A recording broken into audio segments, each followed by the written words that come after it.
Okay guys, very good morning. Welcome to the briefing for Thursday, the 22nd of September. And it almost feels like we haven't left. We're back in again, nice and early to catch up with where we left off with the Fed from last night.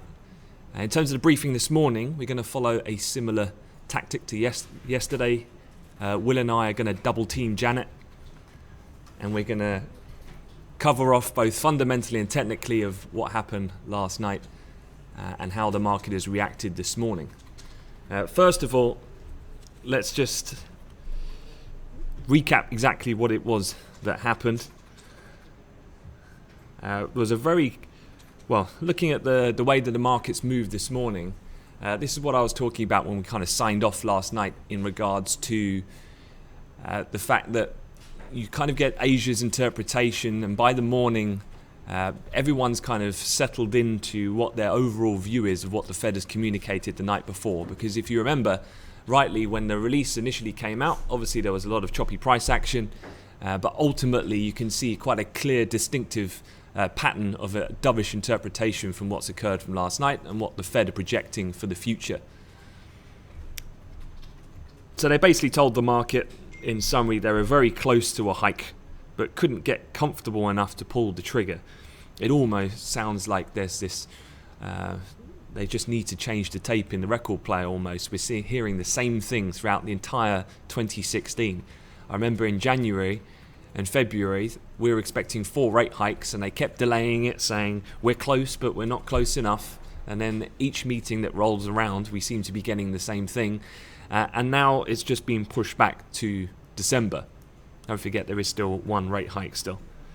The hawkish elements, there was an increase in the amount of dissenters, so there certainly was. Esther George has been the one who's advocated a hike for the last couple of meetings, but you had 3 dissenters last night, so that was actually the most you've seen dissenting since December of 2014. But most of the dot plots still suggest 1 rate hike this year as well. So they've not totally discounted the fact that they are willing to still commit to lifting rates in 2016. The dot plots, though, were overall, as we were assessing at the time, slightly more dovish in regards to what 2017 was telling us, where they've lowered that fairly considerably.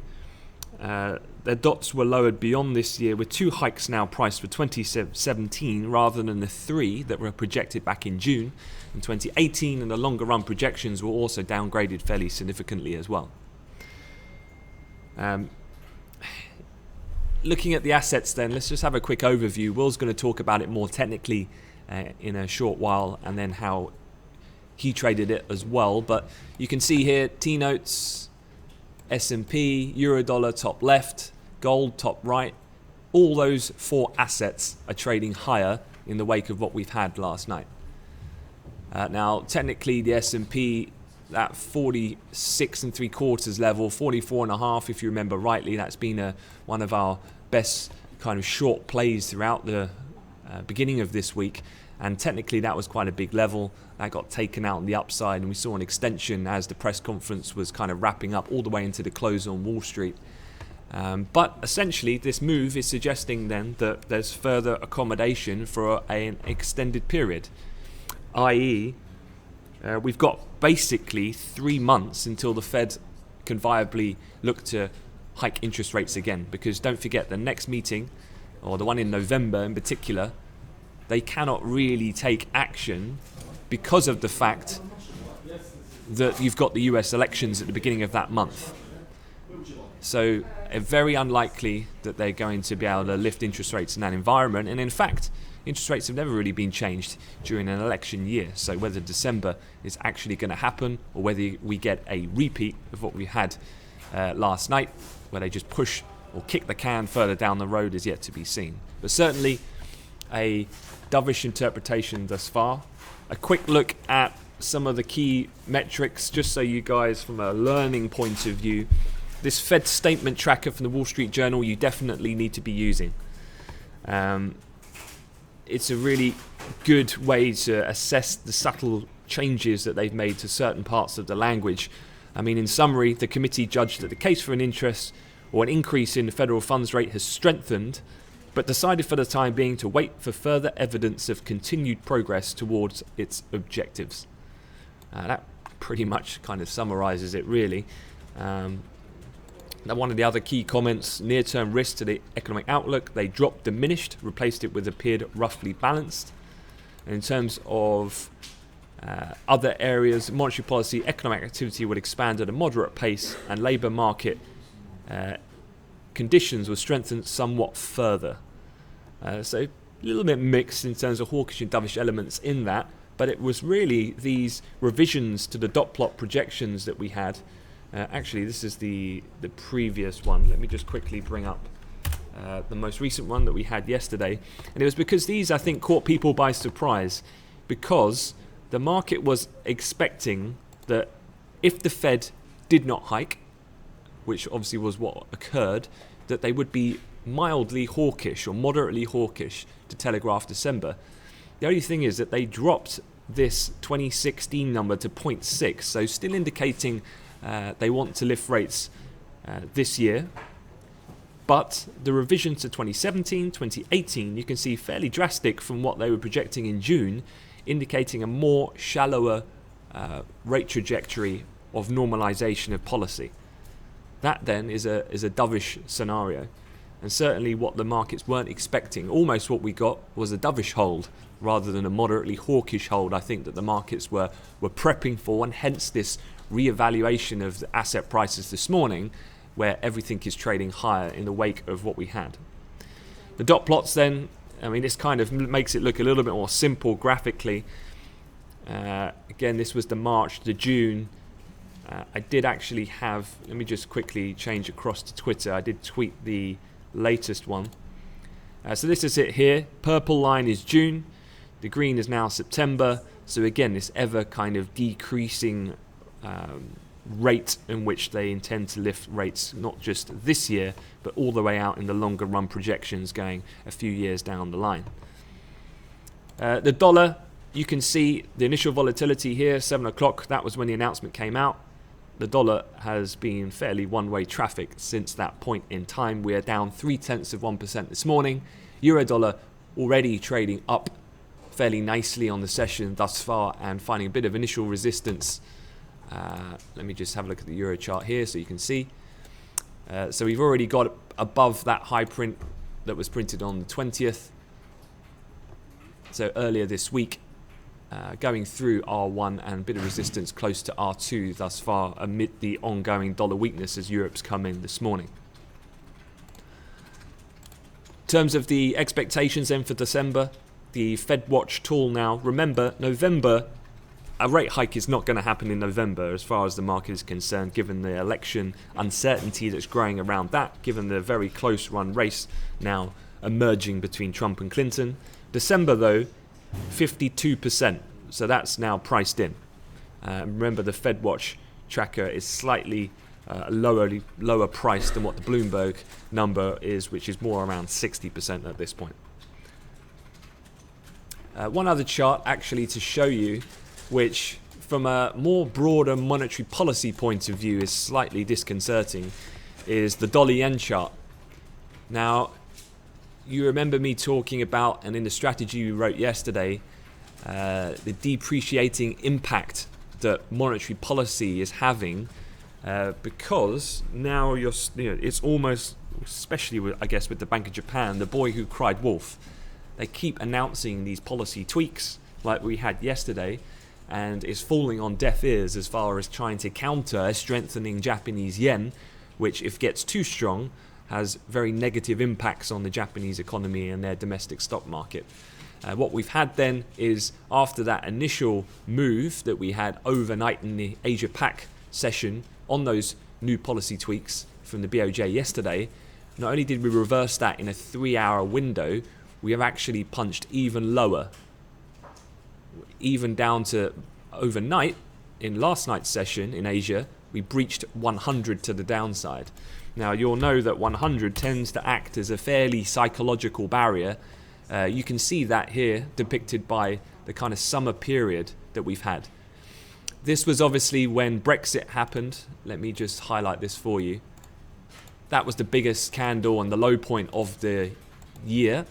That was because obviously no one had priced in the premise that we'd vote to leave the EU.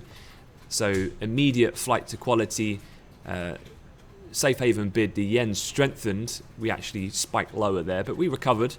And you can see here how this 100 level has acted as a big kind of psychological hurdle. It acted as support in July, it acted as support roughly in August, and now we're back at that level. When does the Bank of Japan start to get into territory of intervention? I think at this point the market kind of does that already, and somewhat given that handle of such significance. Probably we would need to start breaching those lows that we've printed at 99.38 last month. Any extension down towards, I guess, 97.50, once we get below the kind of Brexit lows as well, probably starts to then bring back into context lots of commentary about potential intervention by the Japanese to counter that. So quite interesting moves, very short-lived, the impact on their policy. Before I hand over to Will, though, a quick look and a word for the session. This is the calendar for today, and it is overall pretty quiet. There's no major economic data really coming out from UK, Europe. You have mortgage lending still being watched, I guess. It's more of a tabloid thing to look at from a mortgage approval point of view post-Brexit. Everyone, the newspapers love calling for a potential house price crash and so on. From a market impact point of view, it's very little. Later on this afternoon, you've got the weekly regular jobs claims out of the US, and you've also got existing home sales. What you have to do now is remember US economic data takes very little significance from here forward, especially these two data points. US data is nowhere near as important as it was a week ago. That's because now the September will they, won't they 50-50 is past. Rates are not going to be talked about being increased now until December, which is 3 months or so away. So rates or economic data is probably going to have a lesser impact than what we have been accustomed to seeing over the last 2 weeks or so. So do keep that in mind. One other point as well, just to quickly touch upon, or just before I do that, just note on the calendar though, irrespective of data, you do have a lot of speakers today. From the Bank of England, you've got Christine Forbes. Remember, she was the one that erred on the side of being fairly hawkish alongside McCafferty. They were down talking the premise of QE, that they weren't particularly happy of restarting their asset purchase facility. So she's speaking later at 1 o'clock.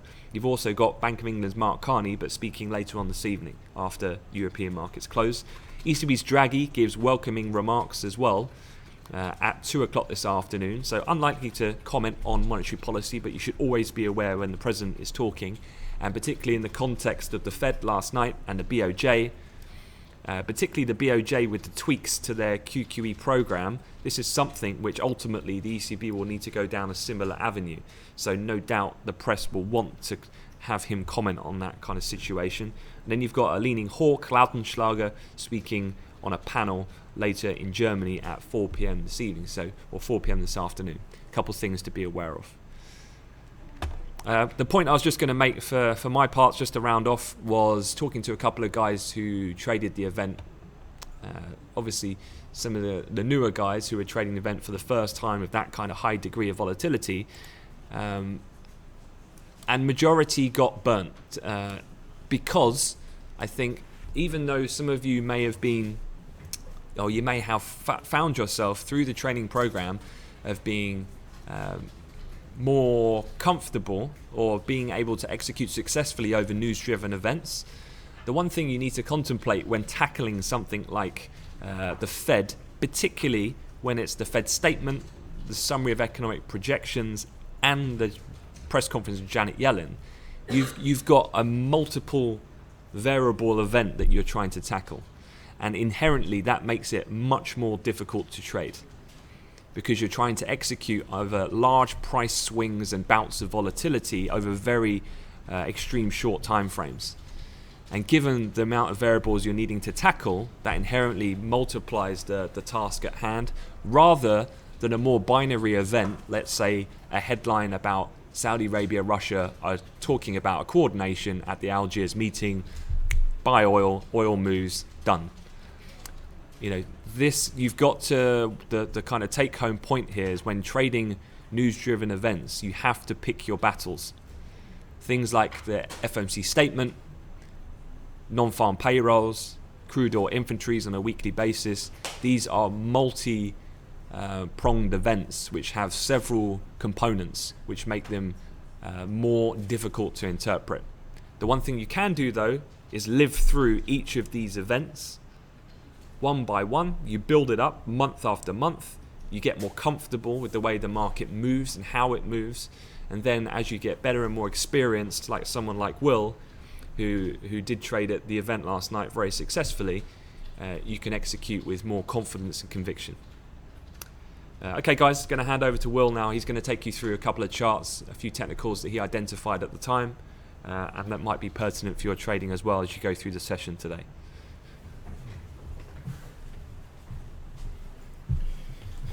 Thank you very much, Ant. Hi everybody. Yeah, so it was a bit of a difficult session initially yesterday. I think overall the message of dovishness came through. The one thing that I really wanted to highlight to you, just from a technical point of view, was this in the S&P. Now, as you know, I've been writing the strategy for the S&P all week. I'm not really a technical person. I'm not particularly good at technicals. I'm not particularly good at sort of that way of thinking, but the strategy for the S&P has been the same every day this week, and that's this big, thick black line going across here at 21.44. So yesterday, see if I can put my trades on. I was trying to share them with you yesterday, so perhaps you can remember. Yesterday I was looking at 21.44. After this loose, perhaps slightly dovish approach from Yellen, we approached it once, rejection, and then in fact, you remember that rejection was down to R1. If I put the pivot points here, perfect. So I approached it once, rejection, approached it twice, rejection, approached it 3 times, and I was trying to buy it on this 3rd time, and I lost a bit of the money that I'd made, a few hundred, nothing too much. But then we approached it again on the 4th time, this time with more momentum, and we burst higher. And if you have a look at this is then at 7.45, so we're just finishing.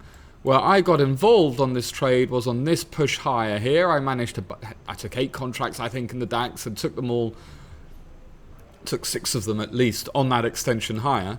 What I missed, however, after that trade, pretty much Anthony came round and took me out of my chair and said, right, it's good session, don't touch the mouse. But after that, look what happened at this level, 21.44. Can anyone else see what I can see there? So that happened at 8 o'clock, and let's have a look at it just a little bit closer. And I'm sad to have missed this because that really is, in terms of a classic there. So this green candle, that's what I got involved in just before 8 o'clock. We then came back down towards 21.44.50. Can you see this classic? And after that classic, we went nowhere but higher if you were going to be trading into the evening sessions. So now, one of these things about technical analysis is because this level, 21.44.50, had been repeatedly approached throughout the whole week, you can tell that, we were all watching it very closely, and we weren't alone. Traders all around the world would have been watching this very, very closely. And that classic opportunity there was absolutely phenomenal. So excellent in terms of how the S&P traded, technically, perfectly. Another technical setup I was looking at just this morning was on the yen. There, can you see here? So this is the Bank of Japan, where we got the initial volatility in the yen, where we found initial resistance. And then after Yellen, during the day, of course, the yen popped higher. And then after Yellen, or during Yellen, you had a retest just of that classic. Again, technically, you can see why these levels are important, why patience and timing of execution is so important as well. Certainly for the S&P, 21.44.50, keep an eye out on that. I'm going to be trying to work out on my charts now if there is a similar type of level coming up. Well, we're pretty much on it, aren't we? Can you see that at 21.56? On your charts, that's the high, Monday the 12th. Now we're sort of getting back through September's losses, aren't we? So, but Monday the 12th, definitely there as being relevant. And already on Ant's chart, 2169. So an interesting technical level all week, 2144.50. We're not going to be, for the first time this week, the Amplify strategy will not be going short in the S&P at that level. Okay, guys, thanks very much. Listen, have a good day. Try not to overtrade this session. Look, we had a lot of volatility yesterday. We should have some more certainty about interest rates, at least for the next couple of months. Hopefully allowing a bit more flow in the markets, whether it's not today. It'll be tomorrow or next week, but things should loosen up a bit now that this is over. So thank you very much and have a good day.